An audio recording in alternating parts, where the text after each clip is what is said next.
Ok, salut les gars. Donc dans cette vidéo, on va voir un peu comment est-ce qu'on s'occupe de la partie responsive d'un site framer, c'est-à-dire comment est-ce qu'on prend un site qu'on a designé et qui est tout beau en format ordinateur et comment est-ce qu'on le rend accessible aux utilisateurs qui seront sur soit des iPads, soit des téléphones, des très grands écrans. C'est la partie que moi je trouve personnellement un peu chiante avec Framer, ça va être du coup de rendre ces sites responsive, c'est-à-dire que tu t'éclates, tu fais ton design soit en commençant par mobile, soit en commençant par ordinateur, et au bout d'un moment, t'as la partie un peu fastidieuse de devoir faire en sorte que ton site il marche pour toute taille d'écran. Et je sais que pour beaucoup de designers c'est une galère, et pour moi ça l'était aussi au début, donc c'est pour ça que je fais cette vidéo.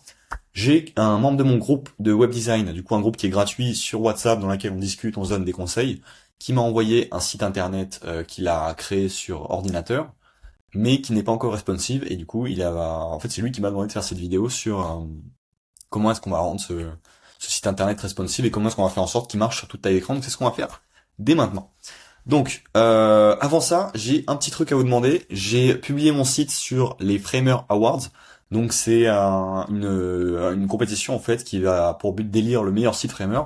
J'ai publié le mien, donc vous aurez des screens et le lien pour voter en description, mais ça m'aiderait énormément parce qu'il y a un petit cash prize à la clé et parce que ça peut me permettre de gagner un peu en visibilité. Voilà, on va pas se mentir. Et ça serait vraiment très cool. Vous, ce qu'il vous faut, c'est juste un compte Framer, appuyez sur like, lâchez un commentaire si vous êtes chaud, et ça sera tout. Voilà, je vous propose qu'on commence dès maintenant avec la vidéo. Donc on va aller regarder la maquette de notre ami et voir un petit peu ce qu'il a fait. Donc je me rends sur Framer, tac, ici, et j'ai du coup ce site web designer qui est très simple, où on a du coup une simple hero section. Donc ça tombe bien, il nous a facilité la vie, parce qu'avec cette hero section, vous voyez qu'on a une barre de navigation, on a tout un design, des trucs comme ça, des trucs comme ça, etc. Et on va se demander, ok, comment est-ce qu'on rend ça responsive? Parce que là, pour l'instant, si on le preview, vous voyez qu'en full screen, ça rend comme ça. Donc déjà, c'est un peu bizarre, parce que le truc est compacté au milieu, au lieu de prendre toute la largeur de l'écran. Donc je vois à peu près ce qu'il a essayé de faire, mais ça pourrait être déjà mieux sur un écran normal. Ce qu'on va venir faire, c'est qu'on va commencer par changer la taille du breakpoint de l'ordinateur. C'est-à-dire que le desktop, donc le plus grand breakpoint, qui est à 1200 pixels, moi je vais le passer à 1470. Pourquoi 1470, me demanderez-vous? Eh bien parce que c'est la taille, enfin c'est la largeur de mon écran. Voilà. Et là, vous voyez que on remarque bien le problème, c'est-à-dire que notre contenu, ici, il est bloqué et il va pas prendre toute la largeur de l'écran. Donc pour un peu investiguer et comprendre où est le problème, on va aller dans les layers et on va essayer de sélectionner. Ok, donc déjà je vois beaucoup de problèmes. C'est-à-dire que notre frame principal, desktop, le fait que ça soit un simple carré comme ça veut dire qu'il n'y a pas de layout sur la frame. C'est-à-dire que le contenu à l'intérieur n'est pas organisé. C'est-à-dire que si je prends ça, vous voyez que je peux le bouger un peu n'importe où. Et on n'aimerait pas ça, parce que c'est pas sérieux quoi. Vous voyez là, si je repreview le site, ici bah on voit plus rien parce que le truc est carrément sorti du breakpoint. Donc nous, on veut pas ça du tout, on veut quelque chose qui soit organisé, c'est-à-dire qu'on va commencer, première chose, c'est prendre le desktop et venir ajouter un layout. Ok, maintenant on voit qu'il y a plusieurs choses qui se sont passées, c'est-à-dire qu'on a un truc qui s'appelle le corner bottom left ici, ok, qui visiblement était là, j'imagine, si je fais un CTRL Z, qu'est-ce qui s'est passé? Ok, ouais, le corner bottom était là. Ok, je vois un petit peu le problème de son truc. On a donc corner bottom qui est là. Ok, donc c'est un peu un merdier. Donc c'est cool parce qu'on va pouvoir s'attaquer à un truc qui est un petit peu mal foutu et regarder voilà ensemble ce qu'on peut faire. Donc je revert encore 1470. Ok. Premier truc qu'on essaie de faire du coup c'est d'ajouter le layout et on regarde un petit peu ce qui casse. Donc on voit que ce corner bottom left, il est pas avec son petit camarade ici. Donc il devrait être dans la même stack hero background image. On va venir le prendre, on va venir le mettre à côté comme ça. Ok, donc déjà là, ils sont dans la même frame. C'est déjà un premier point, et là ensuite on peut le déplacer, et essayer de le mettre au bon endroit, c'est-à-dire ici, j'imagine. Voilà. Ok, donc ça c'est déjà un premier bon point. Maintenant, qu'est-ce qu'on a là? On a une frame logo, qui à mon avis sert à rien. Ah oui, non, ok, ça sert d'espace. Waouh, ok, ok, bon, je comprends le move. Euh, Voilà, et on a le logo qui, j'imagine, avant cité ici. Donc ça, on va venir le prendre, on va faire un CTRL X pour le couper, et on va venir l'installer là-dedans, dans cette frame. Voilà, par souci, comme ça c'est au bon endroit. Et là, on aimerait faire en sorte que la hauteur de ce truc-là, enfin que le logo en gros il soit au milieu de la frame, donc on va regarder un peu comment c'est foutu. On va ajouter un layout ici, on va venir ajouter layout ici. Ok, là on a notre logo qui va être bien centré maintenant. Ok, donc là on va s'attaquer au deuxième problème, c'est-à-dire que notre truc là, il a une largeur qui est fixée. C'est-à-dire qu'il a une largeur qui, peu importe la taille d'écran, va rester la même. Et nous on veut pas ça. Si on veut créer un site responsive, on veut que la largeur des éléments s'adapte à la largeur de l'écran sur lequel on les regarde. Donc le premier truc qu'on fait, c'est que on va venir choper ça là. Donc cette grosse frame hero 1 background image, déjà le premier truc qu'on pourrait faire, c'est la renommer en hero section, pour que ce soit clair. La hero section, c'est la section principale d'un site, donc celle qu'on va voir en premier. On chope ça, et on va venir mettre sa largeur en fill. Tac, comme ça déjà ça prend toute la taille de l'écran, et on voit qu'on a un nouveau problème, c'est-à-dire que nos coins ils sont plus bien positionnés. Donc c'est ce qu'on va venir juste régler comme ça. Donc là il est sorti de la frame, donc je le prends, et je viens le déplacer comme ça. À quoi on reconnaît un site qui a été designé un peu rapidement, c'est qu'en fait, vous voyez que là, on a tout un tas de trucs qui sont les uns à la suite des autres, il n'y a rien qui est dans une stack, donc j'imagine que tout est positionné de manière absolue. Une position absolue, en gros, il faut s'imaginer que vous avez un carré, je vais vous faire une démonstration, comme ça, vous avez un carré, et à l'intérieur, vous allez avoir des éléments. Mettons que ce carré, donc qui est une frame, je lui ajoute un layout pour que ça devienne une stack. Vous voyez que quand mon objet à l'intérieur il est positionné de manière relative, sa position va dépendre de certains paramètres que j'aurais mis dans la stack parente. Par exemple, si je sélectionne ma stack parente et que je vais changer l'alignement, vous allez voir que le contenu va également changer de position. Ça. Donc ce qui permet d'avoir une certaine structure, une certaine logique dans nos designs. Alors que quand on va par exemple sélectionner notre élément et le positionner de manière absolue, vous allez voir que peu importe les changements que je vais appliquer dans cette frame, rien ne va changer et qu'en gros le contenu, je peux le bouger comme ça, etc. Donc ça peut être intéressant dans certains cas, mais dans le cas où je veux faire du responsive, vous voyez que si ma taille d'écran diminue, on a un problème, le truc devient croppé, etc. Donc c'est pas top. Surtout si par exemple voilà je le mets là et mettons il y a une autre variante où je le décale. Enfin bref, ça peut très rapidement être le bordel quand on fait tout en absolute. Donc nous ce qu'on va commencer par faire, c'est déjà régler un petit peu la version desktop pour poser les bonnes fondations pour ensuite travailler le responsive. Donc déjà ce qu'on voyait au début et qu'il avait fait, c'est que il avait mis un peu de padding sur les côtés pour qu'on ait cette espèce d'effet englobé qui peut être pas mal. Donc déjà la hauteur de notre desktop, on va la mettre en fit content, comme ça on n'a pas de problème, voilà, ce qui fait qu'on n'a plus la barre blanche. Et ce qu'on va venir faire, c'est qu'on va prendre notre hero section, comme ça. Qu'est-ce qu'on pourrait faire? Ok, on peut essayer de mettre le padding là, on verra si plus tard il faudra pas changer ça, mais voilà, si je mets mon padding, vous voyez que maintenant j'ai une petite barre, donc c'est comme ce qu'il avait au début, et je vais virer le corner radius, parce que vous allez voir que quand je preview, en fait, on voit pas qu'ici il y a un arrondi, donc ça sert à rien. Ça sert à vraiment à rien de mettre des radius sur la frame desktop. Vous pouvez juste aller ici et mettre ça à 0. Voilà. Ok. Donc moi, ce que j'aimerais faire, c'est déjà un petit peu isoler tous les éléments qui sont qui représentent la barre de navigation. Donc là, en l'occurrence, on voit qu'on a ça, le truc de blog. Qu'est-ce qu'on a d'autre? On a ce truc de slideshow qui, voilà, en fait, vous voyez que tout bouge un peu n'importe comment, et que par exemple, si je diminue la taille de mon écran, vous allez voir que, hop, on a des trucs qui vont être coupés, etc., et qu'on n'a pas vraiment de logique dans le design. Donc c'est ce dont je parlais. Donc, pour faire ça, déjà, moi j'ai envie de commencer par la navbar, donc on va essayer de choper un petit peu tout ce qui est en lien avec ça. Donc on a nav2, héros, nav1, héros, etc. Déjà, les composants sont un peu mal notés, et là, vous voyez que c'est des composants qui ont des liens à l'intérieur. Il y en a que 2, malheureusement, donc c'est assez bizarre. Ok, comment il a fait ça? Bon, ça c'est en fil déjà. Ça c'est en fil aussi. Ça c'est nos coins. Ça c'est quoi ça? Ok, là il y avait un lien, donc j'imagine que c'était plus comme ça le truc originellement.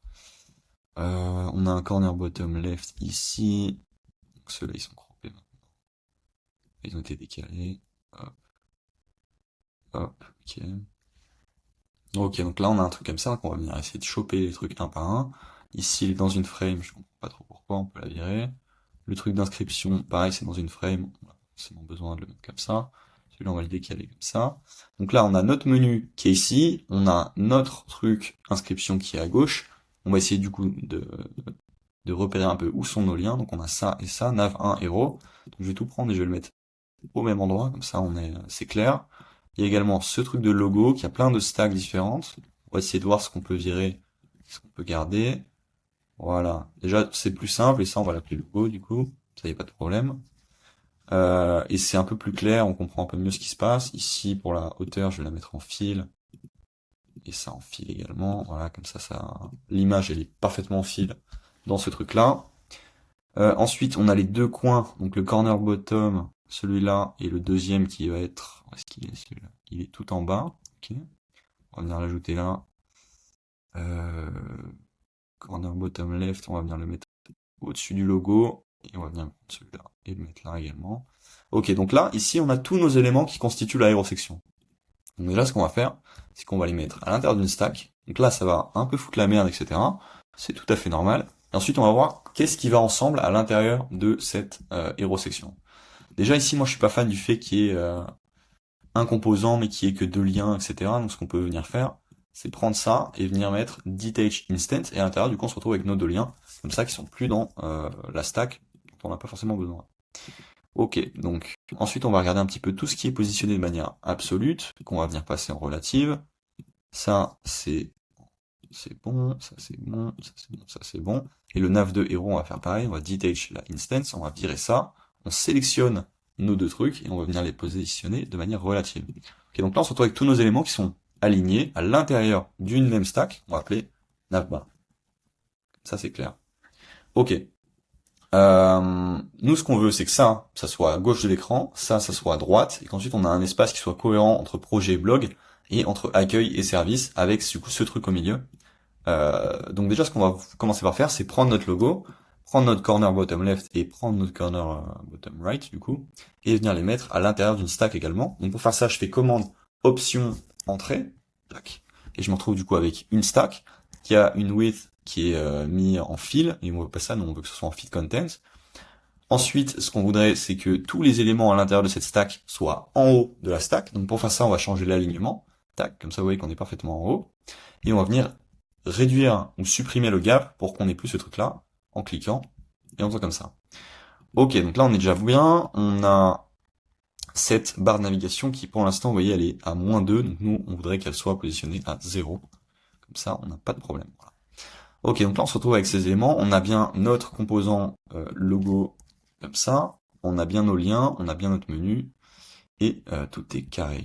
Ok, donc là, nous ce qu'on va faire, c'est que ça, on va la laisser comme ça, le truc menu. Celui-là, on va le laisser comme ça. On veut juste, par exemple, lier ces deux avec une stack comme ça. Et on va venir faire pareil. Ici, on prend les deux et on rajoute une stack comme on a fait. Ok, maintenant on va venir reprendre notre composant navbar et on va venir ajouter un peu de padding latéral parce qu'on n'a pas envie que nos icônes ils soient complètement collés au bord du truc. C'est pas très beau. Donc on va venir par exemple ajouter 24 à droite et 24 à gauche. Okay. Ça on a un peu plus d'espace. Ici, ce qu'on peut venir faire, c'est prendre notre stack qui contient accueil et service, idem pour celle qui contient projet et blog, et venir ajouter un gap au milieu, ça de 24 également, ou même un peu plus, on peut mettre, mettons, 48. Voilà, et là on a un peu trop d'espace encore, je trouve. Là, je suis limite en train de me dire que ceux-là, les deux stacks, donc celle qui contient projet et blog, on va venir les sélectionner, et au lieu de les mettre en fil, on va les mettre en feed content. Ce qui fait qu'on a tout qui se retrouve un peu au milieu. Et là, ce qu'on peut utiliser comme propriété dans notre navbar, c'est la propriété space between, qui va normalement tout régler si j'ai pas fait d'erreur. Tac. Voilà. Où on a donc nos icônes. En gros, c'est l'espace entre les éléments est le même à chaque fois. C'est-à-dire que l'espace entre ce truc-là, ce bloc-là, ce bloc-là, ce bloc-là et ce bloc-là est identique. Ce qui fait qu'on a les éléments qui sont bien distribués. Et vu qu'on a un nombre impair d'éléments, c'est-à-dire qu'on a deux éléments à gauche, deux éléments à droite, un élément au milieu, donc l'élément au milieu, il va être parfaitement centré sur notre page. C'est exactement ce qu'on veut, on veut que cet encart, il soit centré. Donc là, déjà, on se retrouve avec une navbar qui est cohérente, avec notre menu ici, nos liens là, notre logo au milieu, nos liens là, qui contient du coup les deux trucs arrondis qui permettent de faire cet effet, qui est un composant comme ça, voilà, qui est paramétrable. Vous pouvez du coup changer la couleur, changer du coup le path du SVG, faire tout un tas de trucs, mais le plus important, c'est que ça va être la couleur. Voilà, et ici, du coup, on a ça et on a ça. Donc on se retrouve déjà avec un premier élément qui va être plus facile à rendre responsive. Donc ça, c'est déjà un très bon point. Deuxièmement, on va s'attaquer un petit peu à ça. Donc comment est-ce que c'est foutu? On va regarder. Donc notre navbar, on est bon là-dessus. On va venir la lock en faisant un commande L. Comme ça, on n'y touche plus, on la bouge plus. Et tout va bien. Maintenant, qu'est-ce que c'est que ça? Donc, on a un texte là un titre, un CTA avec qui va un peu trop loin. Vous voyez que là, c'est un peu mis un peu n'importe comment. On a une largeur de 56%. On sait pas trop ce que ça fait. Elle pourrait être plus, elle pourrait être moins. Je pense que c'était juste pour régler un peu l'espace entre le CTA et la flèche. Il y a vraiment d'autres manières de le faire qui sont plus intéressantes. On va regarder ça par la suite. On a ce truc-là qui est positionné de manière absolue. Celui-là, je pense qu'on peut le laisser absolute. On verra un petit peu comment est-ce qu'on le gère après en responsive. Et ici, on va avoir, du coup, une sorte de slideshow qui lui aussi est positionné de manière absolue. Donc là, on a pas mal de trucs à régler. Déjà, ce truc-là, cette stack dans laquelle on a le texte et le titre, on va essayer de rassembler le titre avec cette description et ce bouton à l'intérieur d'une même stack, dans la même logique que ce qu'on a fait avec la navbar, pour avoir un truc un peu organisé. Donc on a déjà notre CTA. Ok, donc on a deux trucs. La flèche avec le CTA. Ça, c'est déjà un peu bizarre, je trouve. Ok, donc à l'intérieur, un truc qui est comme ça, un truc qui est comme ça, un truc qui est comme ça. Ok, donc premier truc qu'on va faire déjà, c'est qu'on va, notre hero section là, on va venir lui ajouter un layout. Premier truc, et là vous voyez que boum, tout est parti en couille. Euh, bon, c'est pas très grave. Nous, ce qu'on va faire, c'est déjà qu'on va la mettre de manière, enfin avec une direction verticale, c'est-à-dire que les éléments vont être les uns au-dessus des autres. Donc ça peut être un truc dont on a besoin. Notre navbar, on va la garder en position absolue. On va venir la mettre à 0 en haut. Comme ça, voilà, comme ça elle est bien positionnée en haut. Et ensuite on va venir regarder un petit peu où sont les éléments dont on a besoin. Donc ça c'était notre titre. On va le renommer title. Ça c'est, j'imagine, le sous-titre. On va le renommer, je sais pas, description par exemple. Ok, on va venir les mettre les uns en dessous des autres. On va venir choper ça et créer une stack en faisant commande option entrée. Ce qui fait qu'on se retrouve avec un élément qui contient ces deux trucs-là. On va venir se mettre la largeur en fit content, pas que ça prenne trop de place non plus.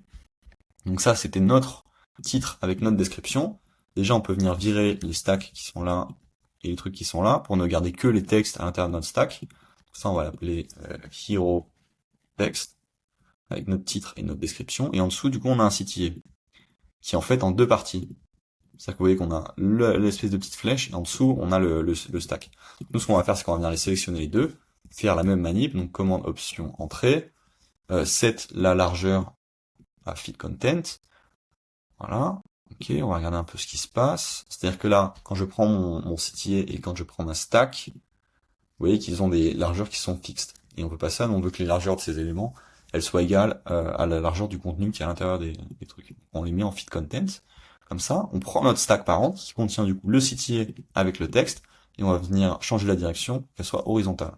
Ok, donc là on se retrouve avec un bouton voilà, qui est déjà un peu plus responsive. On va prendre notre premier truc, le texte, et le placer avant le CTA. Et la hauteur, on va également la set en fit content. Ok, on va venir ajouter un peu de padding à tout ça. On va regarder globalement les valeurs de padding qui étaient là. Ouais, donc ici il n'y avait pas de padding non plus, donc on va un peu faire à l'œil. On va essayer de regarder ça et de mettre par exemple 16 en haut, 16 en bas. Peut-être un truc comme ça c'est pas mal. Et 24 sur les côtés pour voir. Ok, là on se retrouve avec un bouton qui ressemble un peu à ce qu'on avait. Là on va faire exactement pareil. Donc on a notre icône à l'intérieur du rond qui est positionné de manière absolument. Encore une fois, c'est pas une très bonne idée. On prend notre frame, on lui ajoute un layout, on prend notre icône et on le positionne de manière relative et automatiquement il va être centré. Donc ça c'est très bien. Ok, donc là on a déjà cet élément qui est pas trop mal. Ça on va l'appeler du coup CTA. Ici on va l'écrire texte. Ici on va nommer ça merde. On va nommer ça par exemple arrow pour la flèche qui va vers les voilà. À l'intérieur du coup ça c'est notre stack. Est-ce qu'on a limite besoin de ça? Non, on n'a pas besoin de ça, donc c'est ça qu'on va nommer arrow. C'est bien aussi de temps en temps de se demander est-ce que j'ai vraiment besoin de cette stack ou de cette frame, est-ce que je peux pas la virer, est-ce que ça va changer quelque chose dans l'idée en fait de garder les trucs un peu légers et de pas avoir trop d'éléments à chaque fois qui vont être inutiles. Donc l'arc on avait dit qu'on allait le garder de manière absolue pour l'instant, donc c'est ce qu'on va faire, on va venir le positionner sur le côté. Et ce truc là on va également le laisser en absolue pour l'histoire de voir un peu où on en est. Donc là on voit qu'on a un tas de trucs. On a notre titre qui chevauche notre description qui est en dessous. Ça, c'est un peu bizarre. Ok, qu'est-ce qui se passe? Ok, le problème, c'est qu'en fait, ma description, elle est positionnée, mais encore une fois, de manière absolue. On va venir changer ça pour la mettre en relative. Et là, vous voyez que, parfaitement, elle tombe en dessous et on n'est pas trop mal. Ici, notre texte, il a une largeur qui est fixe. Donc on va venir le mettre en fil, qui prenne la totalité de la largeur et que les textes soient bien alignés. Et là, on se retrouve du coup avec un CTA comme ça qui est relativement bien construit, un titre, une description qui sont dans le même stack. Tout est bien nommé. Et maintenant, ce que je peux venir faire, c'est prendre ma stack hero text et ma stack call to action, venir les sélectionner, faire commande option entrée, et du coup se retrouve avec une grosse stack qui contient notre titre, notre description et nos boutons. Donc ça, en fait, là tout ce que je fais, c'est juste pour rendre le site responsive par la suite. C'est-à-dire que si votre site il est pas bien construit sur ordinateur et que vous n'utilisez pas le layout, vous n'utilisez pas les positions relatives, etc., les différentes directions, aliments que vous pouvez modifier pour obtenir le layout que vous souhaitez, par la suite ça va être chiant en fait de designer en mobile et vous serez jamais en mode quand l'écran va être resizé, grandir, diminuer comme ça, globalement vous verrez que ça tient pas la route votre truc et qu'il faudra reprendre les bases. Ok, donc là on a une stack qui contient le titre, la description et le CTA qu'on va appeler left content parce que ça va être à gauche de notre page et à droite on va avoir cette espèce de slideshow. Voilà. Donc là on n'est pas trop mal. On a une random image qui j'imagine était là auparavant, voilà, il n'y a pas de raison d'être dans notre hero section. Et là vous voyez que ça commence à reprendre un peu forme. Donc notre stack left content, on va venir changer l'alignement pour le mettre à gauche, comme ça notre bouton il est bien aligné avec les textes. On va venir rajouter un petit peu de gap ici, on va le mettre par exemple à 32 pour séparer le titre, la description du bouton, voilà.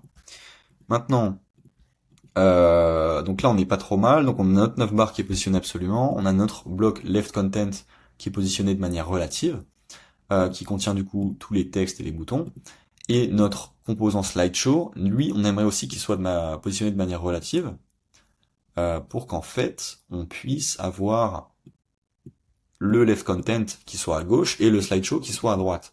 Sachant que ça c'est positionné de manière absolue, si dans ma hero section je change la distribution, la direction et que je la mets maintenant de manière horizontale, vous allez voir que magiquement, je me retrouve avec ça qui est à gauche et ça qui est à droite. Ok, donc là on n'est pas trop mal. On va regarder maintenant ce qui se passe si je change ma distribution en space between. C'est-à-dire que là vous voyez que j'ai ça qui va être à l'extrême droite de mon écran et ça qui va être à l'extrême gauche. Moi ce que j'ai envie de faire c'est de garder ce layout parce que je trouve ça assez pertinent et juste ajouter un petit peu de padding dans ma hero section pour que ça ne soit pas exactement collé au bord et ça non plus. Donc je prends ma hero section, je vais dans padding, dans right on va mettre 64 pour essayer, et dans left on met également 64, et on se retrouve avec un truc qui est un peu plus déjà structuré. Donc ça c'est cool, on va prendre notre arc et changer un peu sa position pour le rétablir à peu près où il était, donc un truc ici, et ça je pense même qu'on pourrait l'agrandir comme ça en gardant la proportion pour que la structure soit un peu plus structurée. C'est pas très correct, mais ça on va l'agrandir un petit peu pour qu'on ait un titre en 2 lignes, voilà, et qui ait un peu moins d'espace au milieu qui sert à rien. On peut même venir ajouter un petit peu d'espace à droite et le passer pourquoi pas à 96 pour réduire un petit peu cet espace au milieu. Et ça on peut le positionner un petit peu où on veut. Donc là on commence à être vraiment pas mal dans la mesure où on a une navbar, on a une navbar qui est en haut, comme ça, avec tous les éléments qui sont bien positionnés à l'intérieur. On a également un contenu à gauche, on a notre slideshow qui est à droite, et notre arc qui est positionné de manière absolue. Donc là, je pense qu'on peut déjà commencer à entamer le design responsive. Donc pour faire ça, je vais prendre mon breakpoint desktop, cliquer sur le plus, aller dans tablette, ici, et voir un petit peu qu'est-ce qu'il y a qui a merdé quand j'ai fait ça. Ici, vous pouvez voir qu'on commence déjà à avoir des problèmes avec notre navbar. Donc ce qu'on va venir faire, c'est qu'au lieu de la garder comme ça et d'essayer de réduire un peu l'espace entre les liens, voir s'il n'y a pas moyen de moyenner, des trucs comme ça, ce qu'on va venir faire, c'est qu'on va la prendre directement, notre navbar, on va la sortir de notre hero section, puisqu'on elle fait voir en partie de la hero section, c'est un truc un peu à part, puisque ça reste sur l'entièreté du site. On va la déverrouiller en cliquant sur commande L, et on va créer un composant en faisant un clic droit, create component, ou en utilisant le raccourci commande option K. Voilà, on l'appelle navbar, c'est très bien. Et là, vous voyez qu'on a différentes variantes. On a la variante desktop et la variante tablette qui sont créées automatiquement. Sur la variante desktop, on s'est mis d'accord. Ça a marché nickel, donc on n'a pas forcément besoin de la modifier. C'est le variant tablette qui nous pose problème.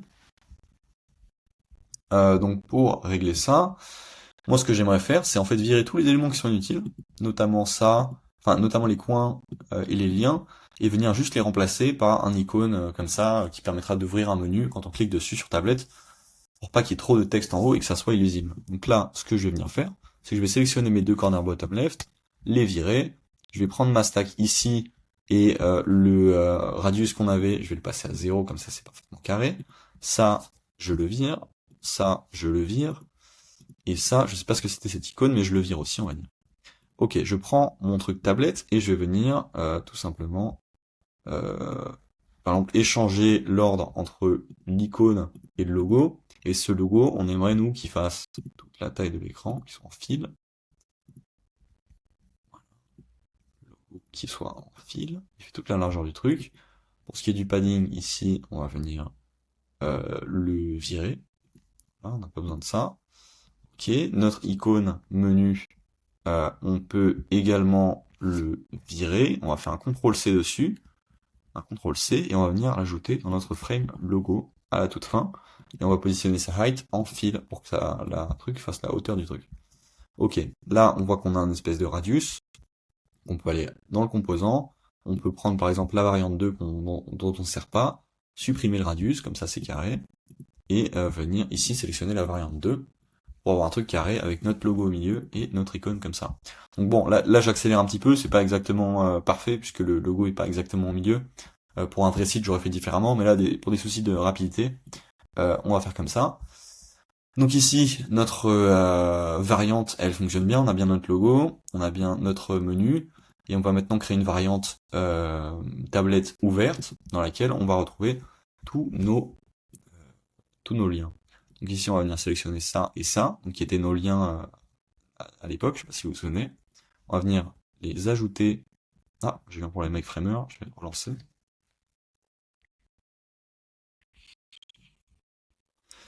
Ok, donc ce que je disais, c'est que je vais dans mes layers, ici, je vais prendre les menus, donc les liens en gros qui sont ici, là, ceux-là, et je vais venir les ajouter dans ma variante ouverte, dans ma frame logo, comme ça. Et ici, on va venir changer très simplement l'orientation des choses. Enfin non, en fait là pour ce tuto, je vais pas recréer la navbar responsive, dans la mesure où il y a déjà plein de tutos, et il y a déjà surtout plein de composants de navbar qui sont responsives et qui existent. Donc vous n'avez pas forcément besoin de revoir tout ça. Je vais juste virer celle-là, et on va considérer que pour l'instant, il n'y a pas de menu qui s'ouvre, pour gagner du temps et pour pas que la vidéo soit trop longue. Ok, donc ma navbar, elle est ici. Je vais la positionner à 20 pixels en hauteur. Je vais l'accrocher ici et ici. Ça, vous allez voir que là, si mon écran il diminue, vous voyez que ça reste et que ça a bien la bonne taille et qu'on n'a pas de problème. Ok, donc ça c'est cool. Donc pour notre breakpoint tablette, ici on a bien la variante tablette qui est créée. Là, on voit qu'on a un problème, c'est-à-dire que le layout qu'on avait au début, euh, où on avait le truc qui était à gauche, le truc qui était à droite, il fonctionne plus. On aimerait que le slideshow il soit potentiellement en bas. Donc on va venir prendre ça, on va faire comme ça, et on va venir choper notre hero section et positionner sa hauteur en fit content pour que ça fit bien tout le truc. Et on va venir ajouter un petit peu de padding en haut pour compenser la hauteur de notre navbar. Ici notre navbar elle fait 54 de hauteur, on va venir prendre notre tablette et en haut on va venir ajouter 54 de padding, voire un peu plus, non 54 plus 20, 74. Voilà, comme ça là vous voyez que mon texte il commence parfaitement là où commence la navbar, et je trouve que c'est pas encore assez, donc on peut même ajouter un peu plus et passer à 100. Ok, non, ouais je vois. Je vois le problème, donc on va venir prendre notre hero section plutôt, et c'est là qu'on va venir ajouter le padding supérieur, on va venir ajouter pardon, 40. Voilà. Ça on a un peu d'espace, ici vous voyez que notre padding latéral il est un peu gros, ce qu'on va venir faire c'est qu'on va le descendre par exemple à 32, et ici également à 32, ça n'a pas de problème. Ça, nous on veut que ça, le truc left content qu'on a créé, qu'il ait une largeur qui soit en fil, tac, et on aimerait que ça, par exemple, le slideshow, il soit positionné sur la gauche de notre section. On prend notre hero section, on change l'alignement et on vient le mettre à gauche. Et on va également augmenter le gap pour créer une séparation entre ce composant qui contient les textes et celui-là qui contient le slideshow. on augmente ça comme ça. Avec par exemple 50 de gap. Et là, du coup, on se retrouve avec une section sur iPad qui fonctionne. On a notre titre, notre description, notre bouton. Et ici, on va avoir notre slideshow juste en dessous. Comme ça. Et quand je le mets en full screen et que je passe sur ordinateur, vous voyez que le layout a changé. Et qu'on a donc notre slideshow qui est sur la droite. Et nos trucs qui sont sur la gauche. Voilà. Donc c'est comme ça qu'on va créer des sections responsive. Donc ça, c'est assez cool. Ce qu'on peut également regarder, c'est comment est-ce qu'on fait pour faire en sorte que cet élément, il vienne prendre par exemple toute la largeur de l'écran. Donc on va sélectionner sa largeur, on le sélectionne, on prend sa largeur, on le met en fil, et on va sélectionner un petit peu sa width, comme ça, et l'augmenter de manière proportionnelle pour que l'image soit pas complètement croppée. Voilà, comme ça. Ok. Voilà. Donc en gros, la propriété fil, elle peut permettre à créer des interfaces qui sont responsive dans la mesure où là, je vais faire une démo. Et si je mets Show UI, vous allez voir que la largeur de mon composant, ici, elle va varier avec la largeur de mon écran. Donc ça, c'est assez intéressant. Vous voyez qu'on a un petit problème avec la taille des images qui sont à l'intérieur. Donc pour faire ça, on va régler, on va cliquer dessus, on va mettre Show Primary. Comme ça, on voit la première instance de ce composant. Donc l'instance du composant qui est sur notre stack primaire. Ici, et là, on va essayer de regarder un peu les propriétés de sizing. On a 4 items, donc les 4 images qui sont ici. On va regarder un peu comment est-ce que c'est sizé. Il me semble que dans le composant slideshow, il n'y a pas vraiment de règles par rapport à ça. Ce qui fait que si je l'augmente, ça, vous voyez que, en gros, quand je le resize, ça fait un truc un peu bizarre. Ça, c'est Framer, mais une fois que j'arrête de resizer, on revient à la taille normale. Donc voilà comment est-ce qu'on modifie également la taille d'un composant. Si par exemple, je trouve que mon composant, quand je l'agrandis, vous voyez que hop, l'image elle se retrouve un peu croppée comme ça et on a vraiment un gros zoom du coup sur le clavier. Ce que je peux venir faire, c'est de le sélectionner et verrouiller son aspect ratio, ce qui fait qu'il va grandir mais comme ça, et plutôt que de grandir juste comme ça. Donc ça peut être assez intéressant de faire ça. Et là vous voyez que quand je vais agrandir mon écran, vous voyez que l'image elle reste toujours affichée en très gros.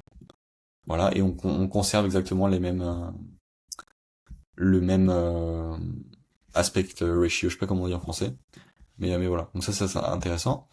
On peut venir prendre notre hero section sur ordinateur. Aussi, je viens de me rendre compte qu'elle a une position, une hauteur qui est fixée. On va la mettre en fit content. On va venir ajouter du padding en haut et en bas. On va venir mettre par exemple 64 et en bas 64 aussi. Ça respire. Et on a bien notre truc qui tient la route sur ordinateur. Là, oui, que c'est un peu limite un peu petit. Donc en fait, ce qu'on pourrait venir faire, c'est prendre notre hero section comme ça et la mettre en viewport. Voilà. Comme ça, elle prend bien toute la hauteur de l'écran. Viewport.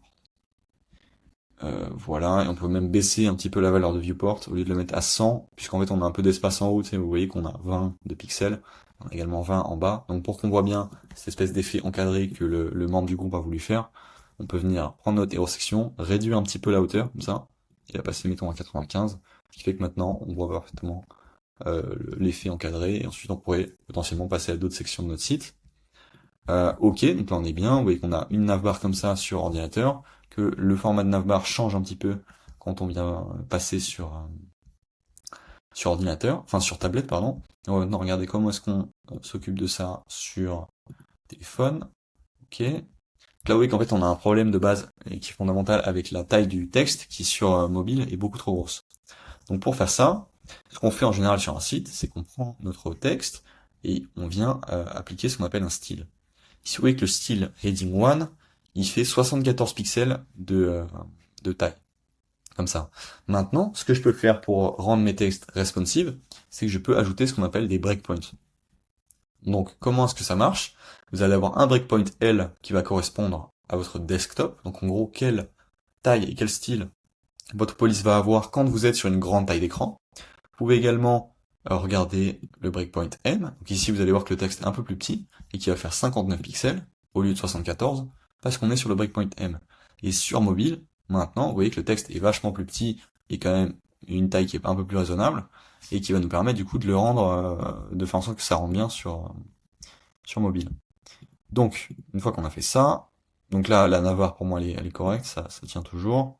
On n'a pas besoin de changer grand chose. Ce qu'on va venir faire, c'est qu'on va venir sélectionner notre truc hero text. qui a une largeur qui est set to fit content, mais vous voyez que quand ça fit le contenu, ça sort de la stack. Donc ça, c'est un problème qu'on va devoir régler, et au lieu de le mettre en fit, on va le mettre en fill, comme ça.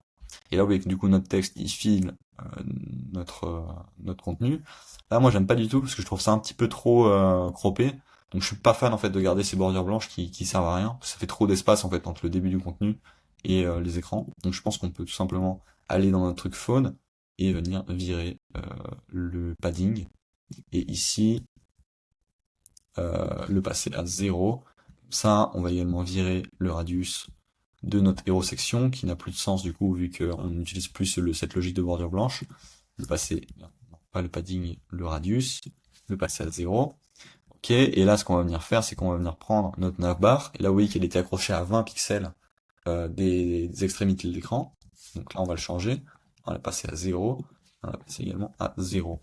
Maintenant ce qu'on a toujours besoin de faire, c'est d'ajouter un petit peu plus de padding en haut, parce que là vous voyez que le texte il passe en dessous de la navbar, notre navbar est positionné de manière absolue. On prend notre hero section, le padding top il est de 40, donc on va venir l'augmenter un petit peu, le passer pourquoi pas à 96, voilà, comme ça on a bien notre texte qui est en dessous de la navbar, on n'a pas de problème. Ok, donc là, on voit que ce texte-là, il est bon, mais celui-là, il l'est pas, puisqu'ici, vous voyez que c'est croppé. Donc, pour régler ça, on prend notre largeur et on la met en fill au lieu de fit. Et comme ça, vous voyez que notre texte, il épouse bien la largeur de la stack dans laquelle il est contenu. Et on va venir également réduire un petit peu les paddings latéraux de notre hero section pour les passer à 20 pixels au lieu de 32, pour réduire encore un petit peu l'espace sur le côté, et qu'on ait vraiment voilà le contenu qui soit lisible en fait, qu'il n'y ait pas de problème. Notre composant CTA, vous voyez qu'il a une largeur qui est set to fit content, donc c'est pas trop mal, ça on n'a pas besoin de le toucher, vous voyez que ça rentre bien, on pourrait le mettre en fill, ça serait pas un problème, mais si on le met en fill, dans ce cas-là il faut changer la distribution, et faire en sorte que les éléments qui sont dans la stack CTA, ils soient au début, au start de la stack. Donc à gauche, en gros. Ici, vous voyez que ça fonctionne plutôt bien. Là, ce qu'on peut venir faire, c'est essayer de l'agrandir un petit peu. On est sur mobile, donc on peut déverrouiller ça, augmenter un petit peu la taille comme ça, et venir le reverrouiller de cette façon. Ce qui fait que maintenant, si on fait une petite démonstration, on publie notre site, on regarde comment ça rend sur ordinateur, donc vous voyez que c'est pas mal. Quand je vais diminuer la taille du truc, vous voyez que, hop, ça se resize et qu'on a notre nouvelle navbar avec le logo et le truc menu, le texte, la description, le bouton du coup de CTA, notre slideshow, qui comme vous pouvez le voir a une taille qui va varier en fonction de la largeur de l'écran. Voilà, et quand je passe sur mobile, tac, vous voyez que ça change encore, et qu'on a du coup une taille de texte qui est plus petite, on n'a plus ces bordures blanches, on se retrouve avec un CTA qui est en dessous, et notre slideshow qui va encore une fois avoir une taille qui a un aspect ratio qui est bloqué. Comme vous pouvez voir, ça grandit de manière uniforme, comme ça. Donc ça c'est assez intéressant, c'est exactement ce qu'on voulait. Et je pense qu'on est bon niveau responsivité du coup de ce site. Donc les points à retenir, c'est que pour rendre un bon site, enfin pour rendre un site bien responsive, il faut que dès le début ça soit clean côté desktop. C'est-à-dire que si votre truc il est mal organisé ou qu'il est mal fait, que vous avez tout qui est en position absolue et rien qui est en position relative, globalement vous allez en chier plus tard pour rendre le truc responsive. Donc ce qu'il faut faire, c'est passer un peu de temps à essayer de décortiquer voilà comment c'est fait, pourquoi est-ce que ça marche pas quand j'essaie de le rendre responsive, et du coup s'appuyer un petit peu sur ce que je vous ai montré dans cette vidéo pour comprendre voilà comment est-ce que un projet peut être organisé pour faire en sorte que plus tard on galère moins à le rendre responsive. Donc ça passe par déjà isoler un navbar, pour que ce soit bien voilà à l'intérieur dans le même composant. Ça passe par regrouper les éléments de même nature, donc là en l'occurrence les textes avec le bouton à l'intérieur d'une stack, venir du coup la séparer de ce truc slideshow, et vous voyez qu'en fait tout est positionné de manière relative. Là je prends mon truc, comme ça c'est relatif, ça c'est relatif, la navbar elle est absolue mais c'est normal puisqu'elle reste en haut de l'écran, et on n'a pas besoin, à limite, au lieu de la mettre en absolu, on va la mettre en fixed, ce qui fait que quand je vais scroller, la navbar restera en haut. Donc là c'est pas forcément très pertinent dans la mesure où on a cette espèce d'encart, du coup ça rendrait pas très bien, mais ça c'est une technique aussi pour faire en sorte que la navbar reste en haut de l'écran à chaque fois. Donc là en l'occurrence on va la laisser en absolu, et ça du coup c'est pas forcément utile, une espèce de petit truc qui se balade, et qui est positionné de manière absolument, et qui est attaché en bas de l'écran. C'est-à-dire que, qu'est-ce que ça veut dire?